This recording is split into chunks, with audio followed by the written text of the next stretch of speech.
esse momento.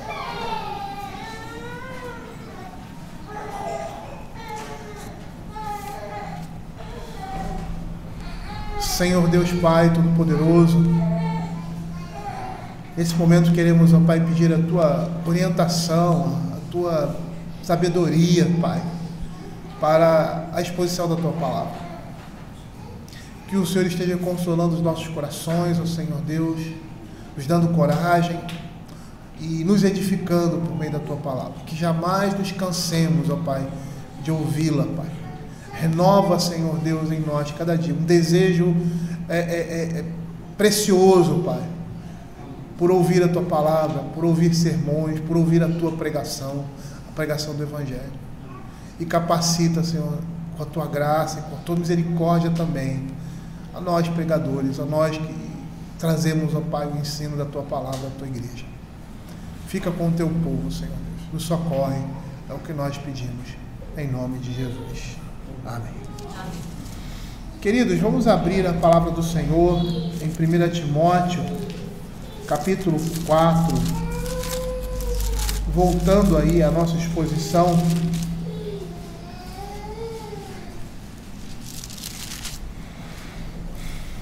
Nós, na semana retrasada, nós demos continuidade e ficamos ali no capítulo 6, Eu vou fazer a leitura do verso 6 até o verso 10.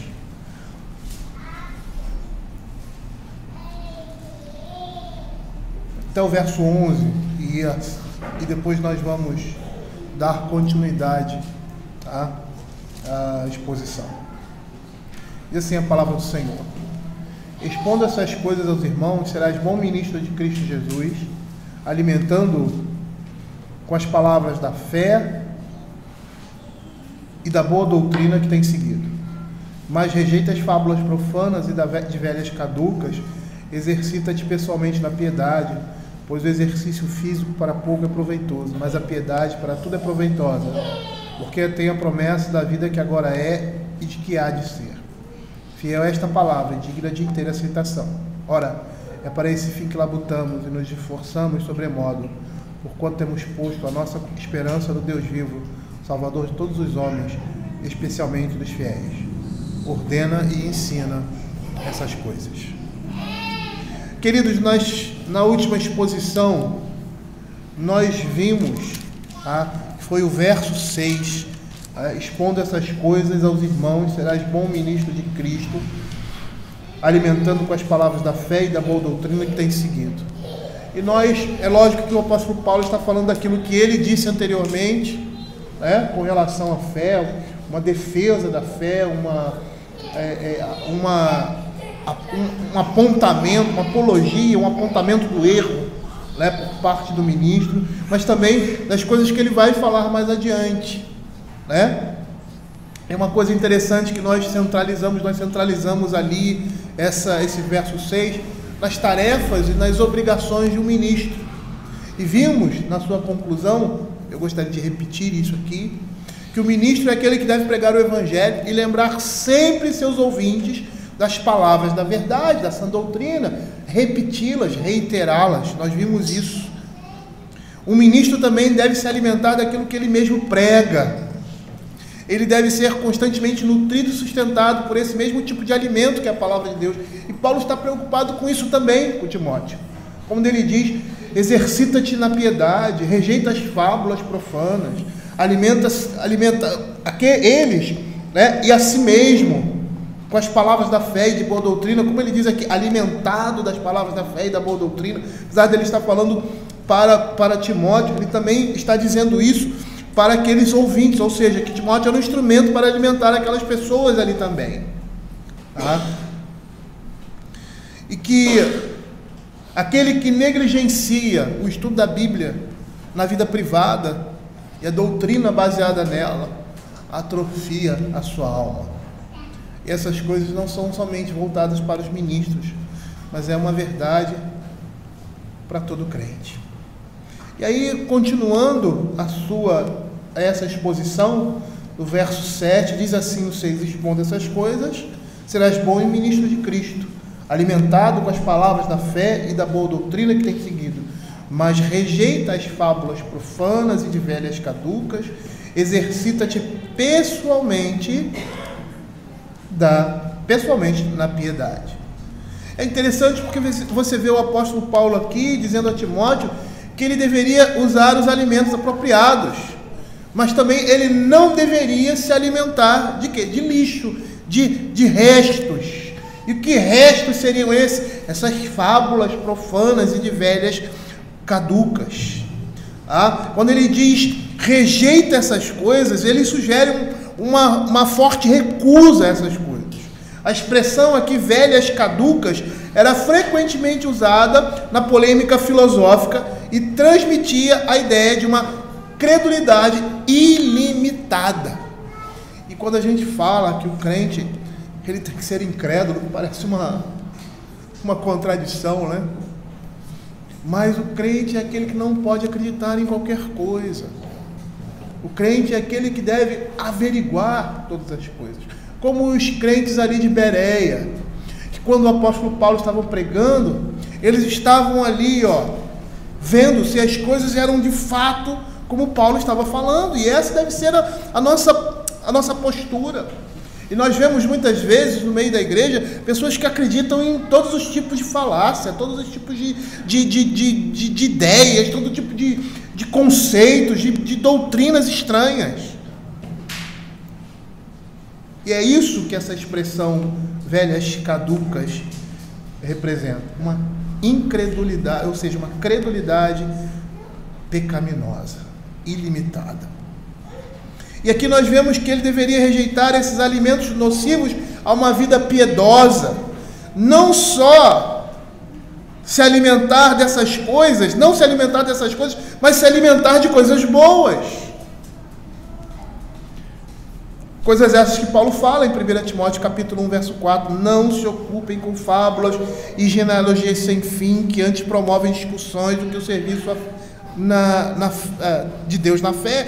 É interessante que todas as vezes que o Senhor rejeita alguma coisa na sua palavra, ele apresenta o que nós devemos fazer. Ele diz, não faça isso, mas faça isso. E o contrário também é verdade, faça isso e não faça isso.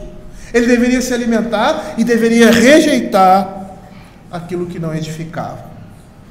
E é interessante porque muitas vezes nós temos perdido tempo, e era isso que Paulo não queria. Perder o tempo e a mente com coisas de nenhum proveito. Invenções curiosas, coisas pecaminosas citadas como no verso 3.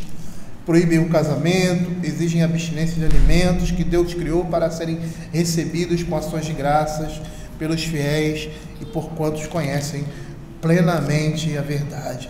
E por que isso? Porque tudo aquilo que não edifica deve ser rejeitado, ainda que nenhum outro defeito tenha. Tudo que serve para suscitar controvérsias deve ser duplamente condenado, e as doutrinas devem ser comprovadas mediante o fruto, ou seja, edificação, crescimento, humildade, coisas que podem produzir na vida daqueles que a exercitam.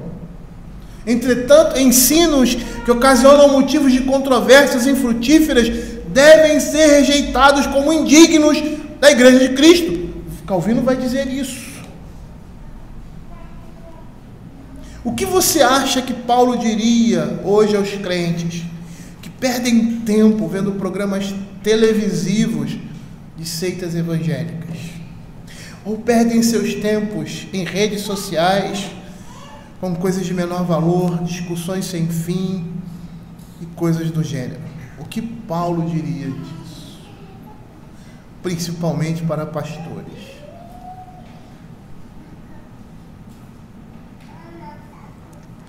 Mas, dando prosseguimento aos conselhos com respeito ao progresso espiritual de Timóteo e os meios que ele deveria utilizar para essa finalidade, ele diz: exercita-te pessoalmente na piedade.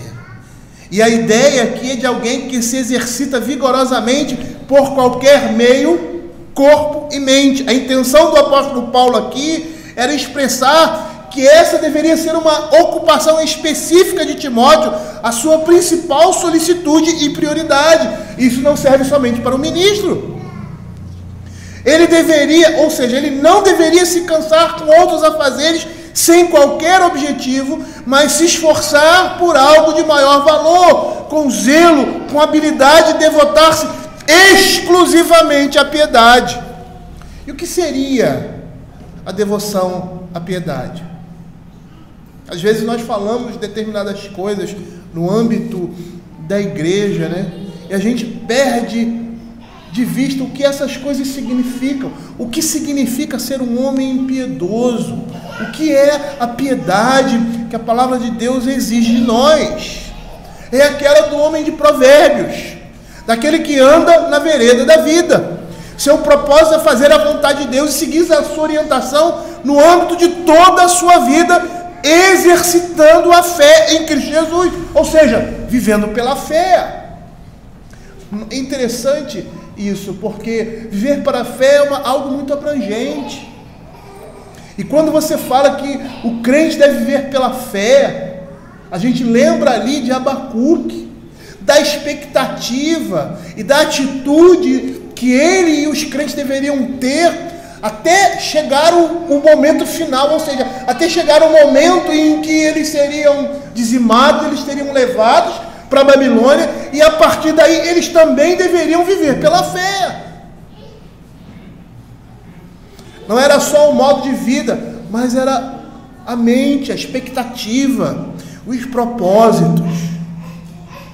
E quando Paulo fala isso, ele não quer dizer que é uma luta cética, ou seja, não coma isso, não toque naquilo outro, como ele mesmo diz lá em Colossenses, capítulo 2, verso 20 a 23, e com uma explicação lógica. Olha o que ele diz, verso 21, não manuseieis isto, não prove aquilo, não toque naquilo outro, segundo os preceitos e doutrinas dos homens, pois que todas essas coisas com efeito se destroem. Tais coisas com efeito têm aparência de sabedoria, como o culto de si mesmo, e de falsa humildade e rigor ascético, todavia não tem valor algum contra a sensualidade, não serve de nada para uma vida piedosa. Não serve de nada para uma vida piedosa, porque não tem valor algum contra o pecado. Mas o treinamento necessário para a busca desimpedida dos propósitos de Deus, nós vemos numa vida de piedade. Há vários exemplos na Escritura de uma vida piedosa e de como ela se manifesta na vida de um crente, obedecendo e fazendo a vontade de Deus. O livro de Provérbios é um exemplo claro de como se deve viver uma vida de forma piedosa. Há conselhos práticos em todas as relações que nós temos, seja com o nosso próximo, seja com as nossas esposas, seja com os nossos pais, seja com a igreja, no nosso trabalho, a nossa disposição. E aí nós vamos olhar, um homem impiedoso, ele não pode ser preguiçoso. A preguiça mostra uma falha de caráter. Aquele cara que não quer trabalhar, que gosta de coisa fácil, que diz assim, hoje está chovendo, eu não vou fazer isso não. Preguiçoso. A preguiça não representa um exemplo de piedade. Mas temos também Mateus, capítulo de 5 a 7, que nos mostra no Sermão do Monte como os cidadãos dos céus devem ser e o que devem viver logo no início. Bem-aventurado os pobres de espírito, os mansos, bem-aventurado aqueles que choram pelos seus pecados. E aí você percebe que a vida do crente, uma vida piedosa, ela tem esse padrão que está sendo mostrado ali. E em todo o Sermão do Monte você vê como eu devo viver uma vida piedosa, como eu devo me relacionar com a lei, como eu devo me relacionar com a lei e com o próximo. E aí você tem ali coisas tremendas, como ele diz ali, se tua mão te faz tropeçar, corta, Se teus olhos te fazem tropeçar, arranca-os. E ali é uma linguagem forte para a mortificação do pecado. Isso é uma vida de piedade. Ou o que diz Romanos capítulo 12, verso 1 e 2, incitando os crentes a transformarem as suas mentes pela palavra de Deus e a não quererem se parecer em aspecto nenhum com a mente do mundo, com o mundo. Ou Efésios capítulo 4, verso 17 ao capítulo 6, 18, falando das virtudes de alguém que se revestiu de Cristo e que está se despindo das vestes rotas desse mundo, a saber, do velho homem. Isso é viver uma vida de piedade. Isso é ser um homem piedoso, uma mulher piedosa. É buscar uma vida de santidade, que se resume na obediência à vontade de Deus. Mas preste uma atenção, nada dessas coisas vem por meio de usos e costumes, mas transformam o nosso uso das coisas como os costumes mundanos que nós temos. E isso significa uma vida de piedade. E Paulo fala: Timóteo, exercita essas coisas na sua vida.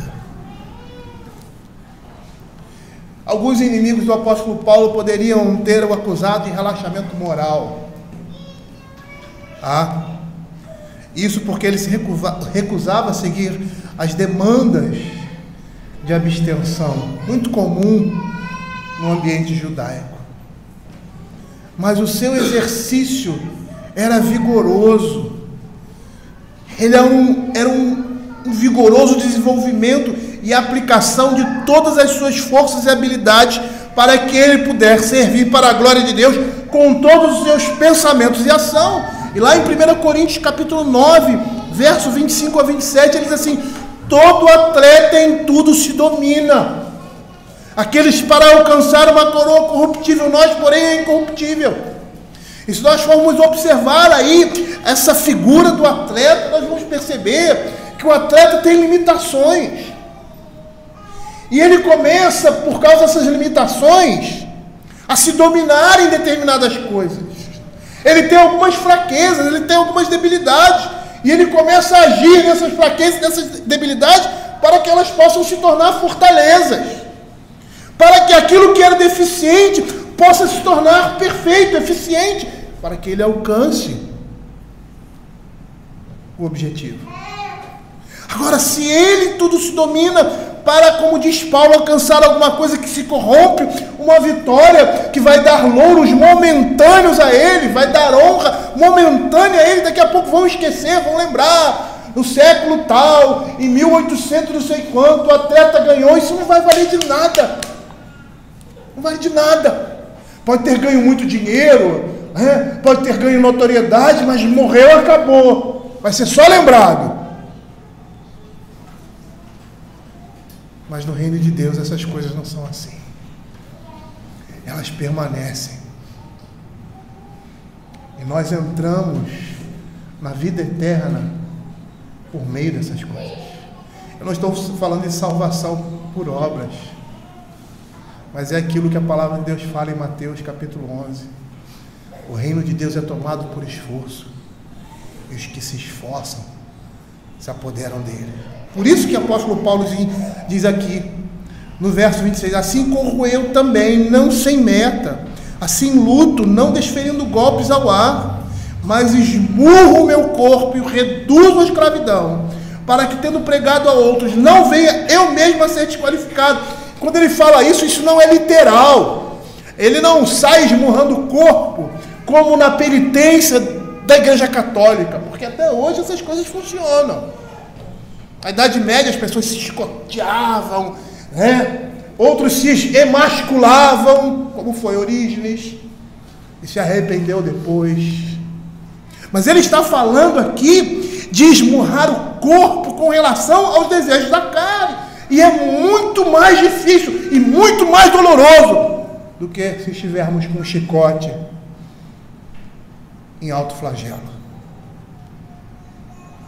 porque eles já experimentaram e que experimentam isso, sabem.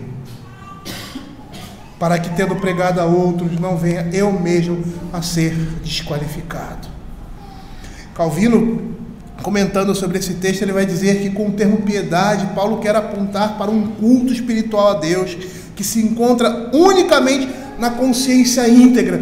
Por que o culto, como Calvino está dizendo aqui, espiritual a Deus, se encontra na consciência íntegra? Porque ele vai chegar diante de Deus com essa consciência, sabendo das suas limitações, mas mostrando, ou seja, demonstrando dentro de si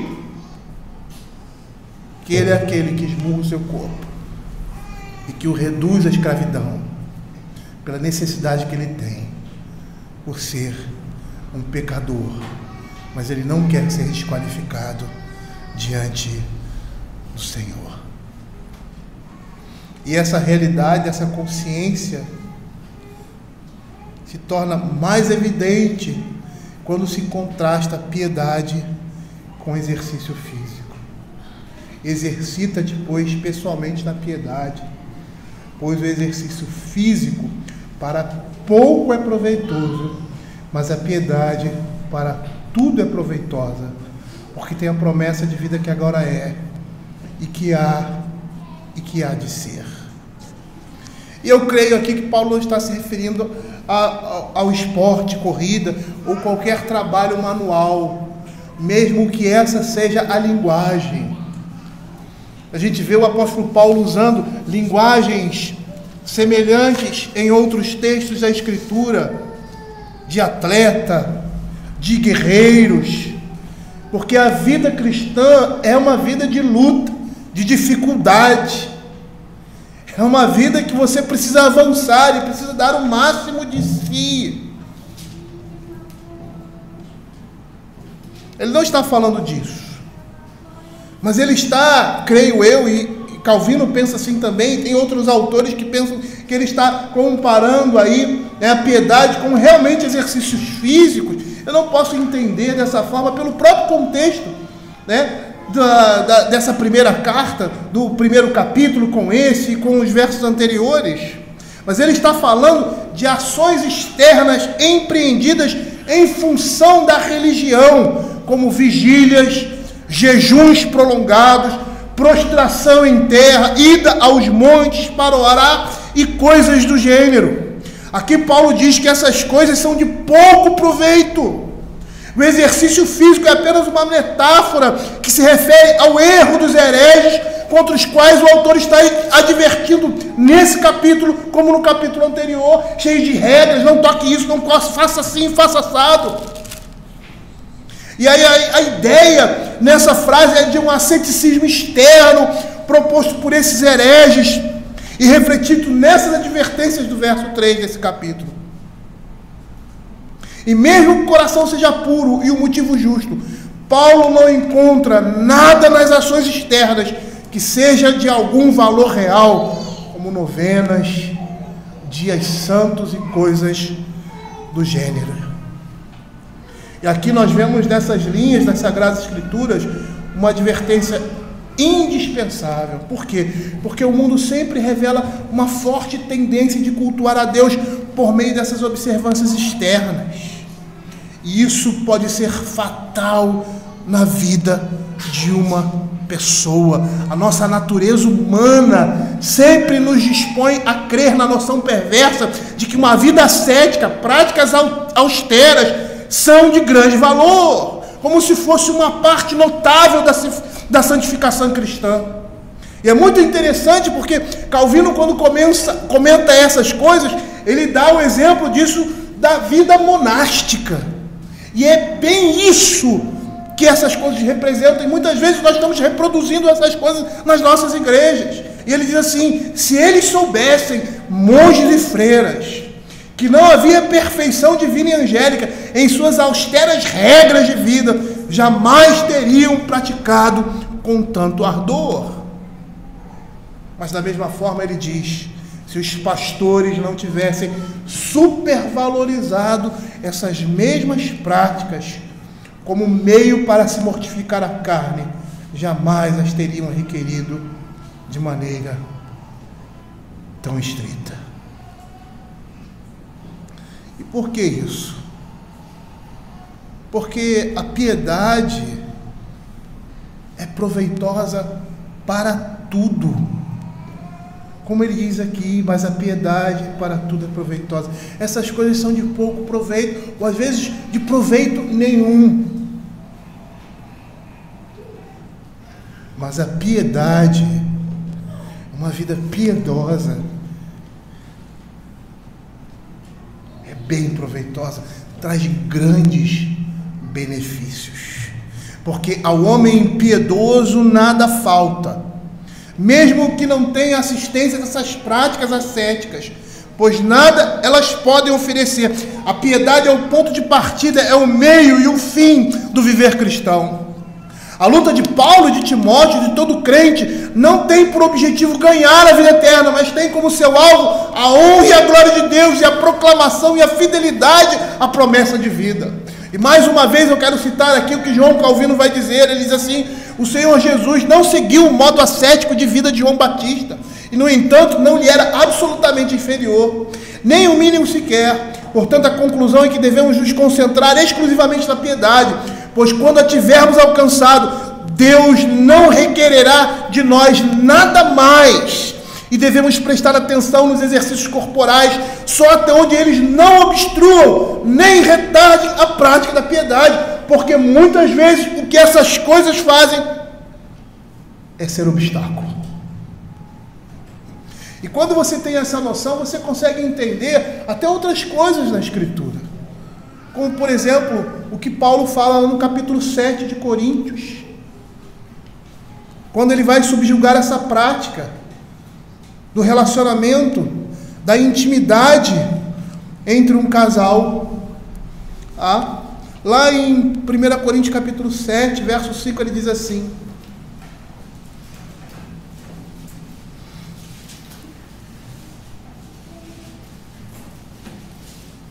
não vos priveis, e a palavra aí é defraudar ou roubar. 1 Coríntios capítulo 7, verso 5. Um ao outro, salvo talvez por mútuo consentimento, por algum tempo, para vos dedicardes à oração, e novamente vos ajuntardes, para que Satanás não vos tente por causa da incontinência. Eu não sei, mas parece que existem pessoas que veem mais santidade numa vida conjugal, onde o casal está devidamente separado por relações íntimas, do que a intimidade no casamento. E é contra essas coisas que Paulo critica. Esses exercícios, às vezes, que prejudicam e não contribuem para uma vida piedosa. E aqui Paulo, de certa forma, ele está dizendo que talvez haja necessidade de um tempo de intensa devoção espiritual, e que isso requeira ou exija, não naturalmente, ou não como se fosse algo pecaminoso, né? Vamos orar e vamos deixar de nos relacionar como se fosse pecado. Não! Mas por uma necessidade, um curto período de abstinência nessa área,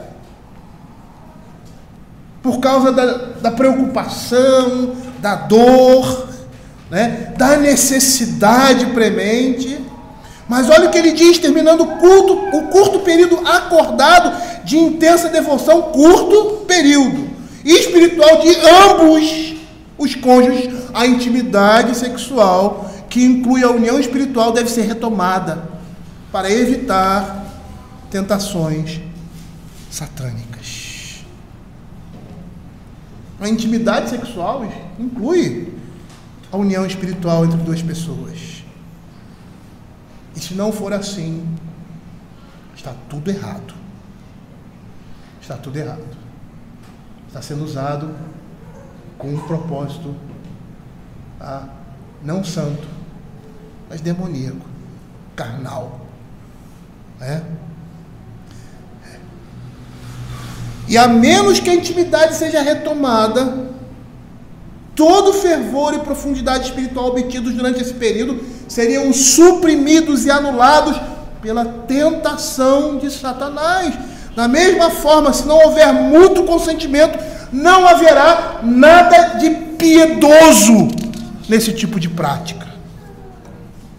E percebam que a crítica de Paulo aqui em Timóteo proíbem o casamento. Está relacionado a essas coisas. Um exemplo disso é o que nós temos em 2 Samuel, capítulo 12, verso 24.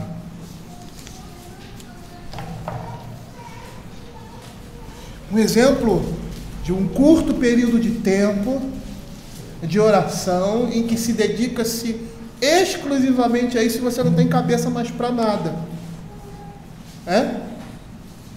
Mas isso deve ser, o caso ali de 1 Coríntios, na intimidade do casal, algo que ambos concordem. Não existe piedade, não existe piedade, não existe santidade, em que um queira se apartar e outro não. Não existe. Olha o que diz. Respondeu ele, vivendo ainda criança, jejuei e chorei porque dizia, quem sabe se o Senhor se compadecerá de mim e continuará viva a criança, porém agora que é morta, por que jejuaria eu? Poderia eu fazê-la voltar?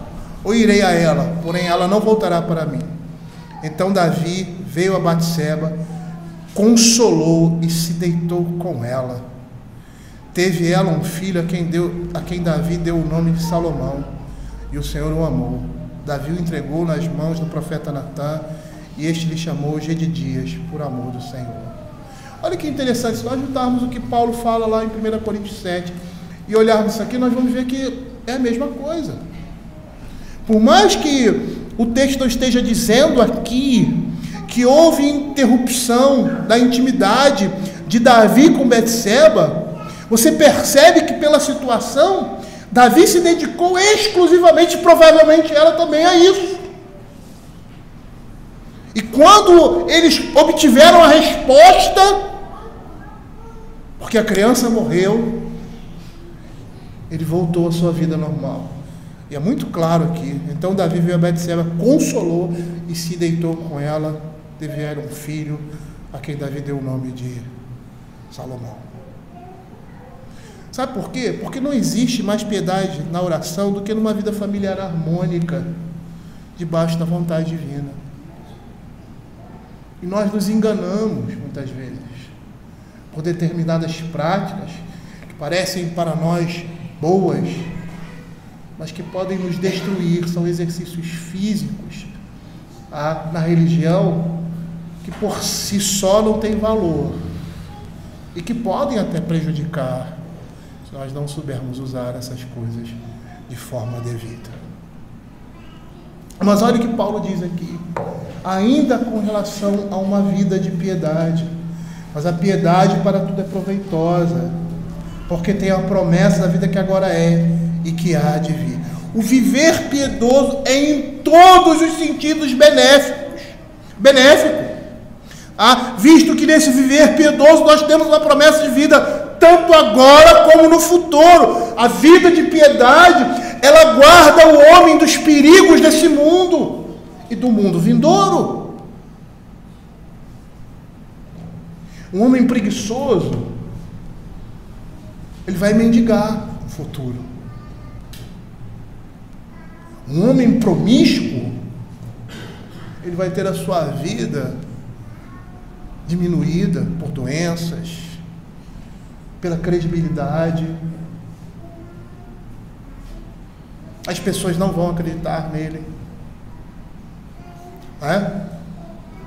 A devassidão traz vergonha.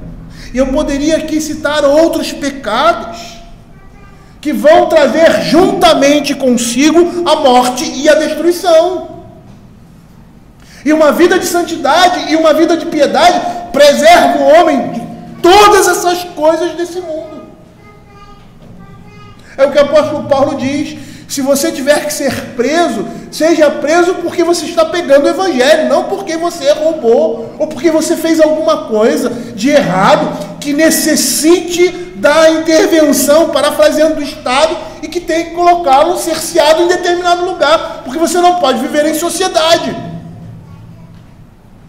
Mas se você sofre como crente, você está glorificando o nome do Senhor. Por quê? Porque uma vida piedosa tem a promessa de uma vida tanto agora como no futuro. Pois a essência e o conteúdo da promessa é a própria vida, que é a comunhão com Deus em Cristo Jesus, o amor de Deus derramado nos nossos corações, a paz que excede todo o entendimento. E é tão interessante, porque as coisas podem ao seu redor estar desmoronando, mas se dentro de você, você está confiante e firme no Senhor, é uma paz que toma toda a sua alma, e independente das circunstâncias, você está tranquilo diante do Senhor. E todas essas coisas são frutos de uma vida piedosa ao Senhor, pois uma devoção plena, a piedade que é um viver santo, são frutos inerentes da graça de Deus, que resultam na crescente posse e desfruto dessa promessa, dessa recompensa que Ele nos dá nesse mundo e no porvir. Porque as bênçãos não são somente espirituais, são bênçãos materiais também. Isso a Escritura vai confirmar. Abra Deuteronômio capítulo 4, verso 29. Ele vai dizer assim: de lá buscarás ao Senhor teu Deus, e o acharás quando buscares de todo o teu coração e de toda a tua alma. Abra Deuteronômio 28, verso de 1 a 3 e 9 a 10.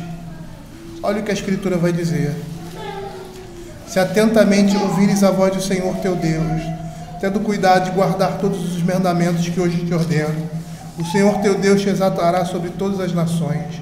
Se ouvires a voz do Senhor teu Deus, virão sobre ti e te alcançarão todas essas bênçãos. Bendito serás tu na cidade e bendito serás no campo. Verso 9 a 10. O Senhor te constituirá para si em povo santo, como tem jurado, quando guardares os mandamentos do Senhor teu Deus e andares os seus caminhos, e todos os povos da terra verão que é chamado pelo nome do Senhor e terão medo de ti. Abra o Salmo capítulo 1, verso de 1 a 3.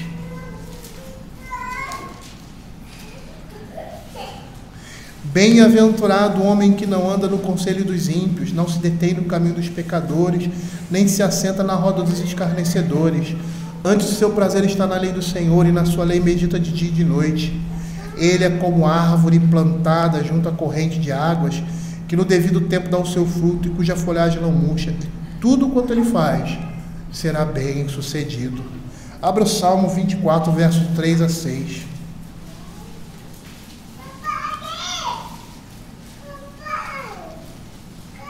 Quem subirá ao monte do Senhor? Salmo 24, 3 a 6. Quem há de permanecer no seu santo lugar?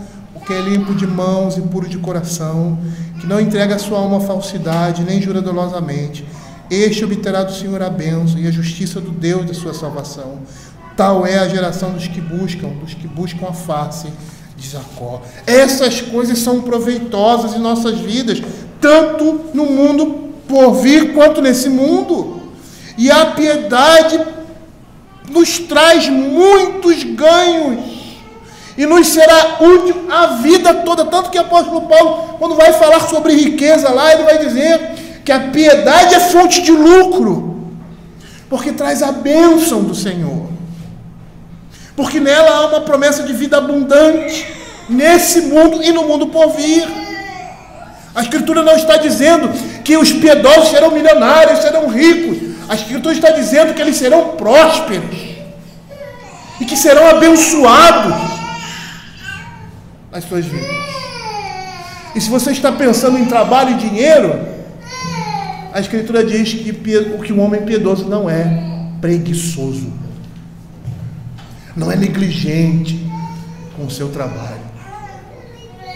Ele é diligente para fazer aquilo que de melhor pode fazer, porque está fazendo para Deus. No Antigo Testamento, eu sempre digo isso, as promessas eram quase sempre bênçãos temporais, mas no Novo Testamento essas promessas são espirituais e eternas, porque essas coisas nos foram reveladas claramente em Cristo Jesus. Matthew Henry diz que se as pessoas piedosas recebem apenas poucas coisas boas na vida atual, receberão muito mais na vida que há de vir. E sabe o que eu me lembro? Eu me lembro daquela passagem, uma parábola, alguns dizem que não é parábola, do rico e do Lázaro. Tá? E ali há um exagero, porque Lázaro era um homem, praticamente um mendicante, um homem doente, um homem que vivia debaixo de moléstia. E a Escritura diz que no mundo por vir, ele recebe a sua total consolação. E aquele estado que ele se encontrava nesse mundo não se comparava em nada àquilo que ele tinha recebido em vida. E aí Matthew Henry conclui dizendo assim: não é suficiente rejeitar fábulas profanas e de velhas caducas, mas precisamos exercitar-nos na piedade. Quando o Senhor rejeita uma coisa ou dá uma negativa, Ele dá o positivo depois. Ele nos chama não somente a abandonar, mas a fazer algo. Precisamos não somente deixar de fazer o mal, mas aprender a fazer o bem. E precisamos tornar um hábito exercitar-nos na piedade. E esses que de fato são verdadeiramente piedosos não serão perdedores no final, independente do que aconteça com aqueles que se satisfaçam com o exercício corporal, porque a piedade tem a promessa. E quem prometeu isso? Deus prometeu isso, e Ele cumpre a sua promessa, pois essa vida que Deus concede ultrapassa todas as demais bênçãos de valor, tanto no presente como no futuro. E essas são as consequências, o fruto de uma vida piedosa. E ele conclui a sua argumentação nos versos 9 e 10, dizendo assim: fiel é a palavra e digna de toda aceitação. E quando ele diz isso, ele disse isso anteriormente, numa outra situação, ele diz assim, ele quer dizer que essa famosa, ou seja, essa confissão se converteu em uma convicção inabalável pela sua própria experiência, pela experiência cristã. Ele está dizendo, isso que eu estou falando é verdade.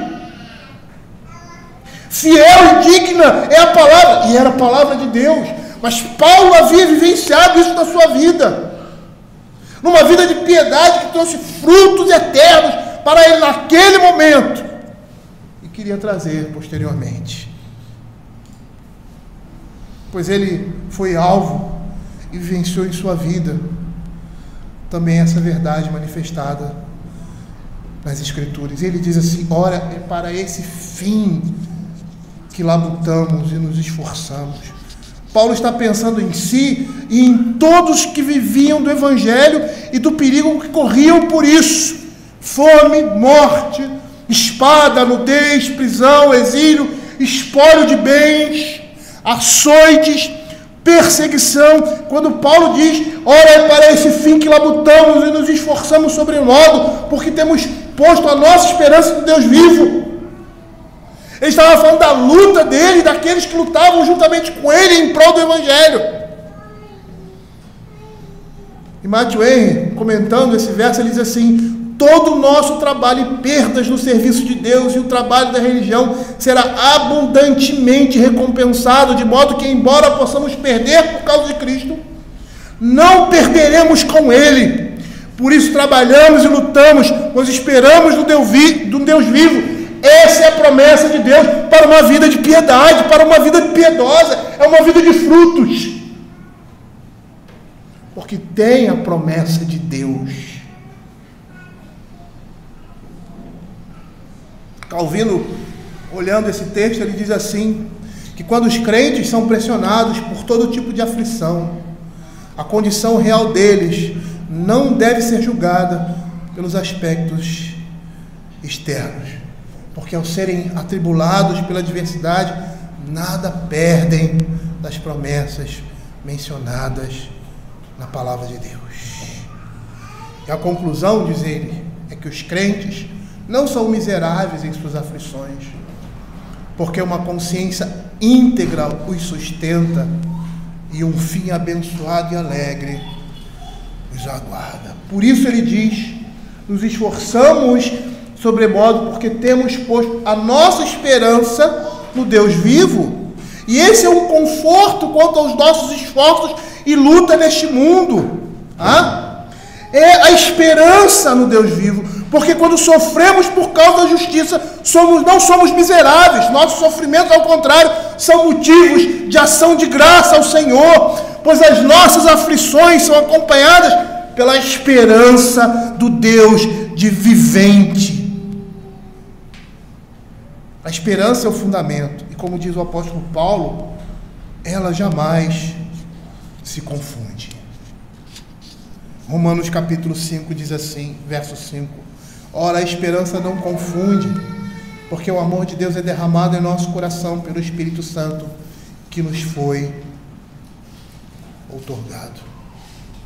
E aí podemos concluir que tudo que sucede aos piedosos deve ser considerado como lucro. Mas ele não se sustenta somente aí. A nossa esperança no Deus vivo, que é o nosso Salvador, outro conforto que depende desse primeiro, dessa esperança, pois o livramento que ele fala é fruto da esperança. Salvador aqui é aquele que guarda e protege. E aí eu me lembro daquele Salmo 34, verso 7, o anjo do Senhor acampa-se ao redor dos que o temem e os livra. Por isso que a vida de piedade, ela tem a promessa de Deus. Ela tem como recompensa, porque o Senhor está guardando, porque o Senhor está protegendo, e o Senhor está agindo para que vivamos uma vida de piedade. E aí no final ele diz assim: Salvador de todos os homens, especialmente dos fiéis, ou protetor de todos os homens. E o argumento dele aqui é que se a benevolência divina se estende a todos os homens, se não há ninguém nesse mundo sem a experiência de participar dessa benevolência divina, até mesmo os ímpios, quanto mais aquela benevolência que os piedosos experimentarão e esperam nela. Deus cuidará dos seus de modo especial e derramará sobre eles a sua bondade muito mais liberalmente, e eles jamais vão cair da graça de Deus.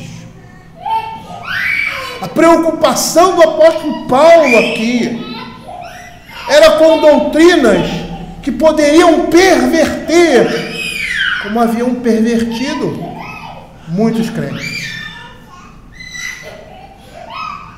Mas a segurança que nós temos é a segurança no Deus dessa promessa. Ele vai guardar a salvo em todos os aspectos os seus até o fim das nossas vidas. E olha que João 6, 39 a 40 diz: e a vontade de quem me enviou é esta, que nenhum eu perca de todos os que me deu. Pelo contrário, eu o ressuscitarei no último dia. De fato, a vontade de meu Pai é que todo aquele que vir o Filho do Homem nele crer tenha vida eterna, e eu o ressuscitarei no último dia. Você percebe porque a piedade é proveitosa? Você percebe porque a piedade vai trazer frutos, não somente nesse mundo, mas no mundo por vir? Porque essa é a vontade de Deus naqueles que são seus filhos. E todos aqueles que são filhos de Deus serão guardados por Ele. E Timóteo, como ministro, ele deveria ser instrumento para que o poder de Deus em guardar e proteger os seus filhos fosse demonstrado por meio da pregação, por meio do ensino, por meio da labuta na sã doutrina. Essa era a preocupação de Paulo ali com aqueles homens, que não se desviassem por, como ele diz aqui, coisas vãs exercícios físicos ou práticas ascéticas, que ao invés de aproximá-los do Senhor, os afastavam de Deus, mas de uma vida de piedade, uma vida de santidade, uma vida de obediência ao Senhor, sem estratégias, sem planos. A única estratégia e plano são aqueles que a palavra de Deus nos dá para uma vida de piedade diante do Senhor. E essa piedade, por meio da graça de Deus, que vai preservar a nossa vida, porque por meio de uma vida de piedade estaremos exercitando a nossa fé e vivendo conforme a vontade de Deus em um mundo caído. E seremos preservados por Deus, por amor a Ele e pela sua graça abundante que se manifesta sobre a sua igreja. Vamos orar.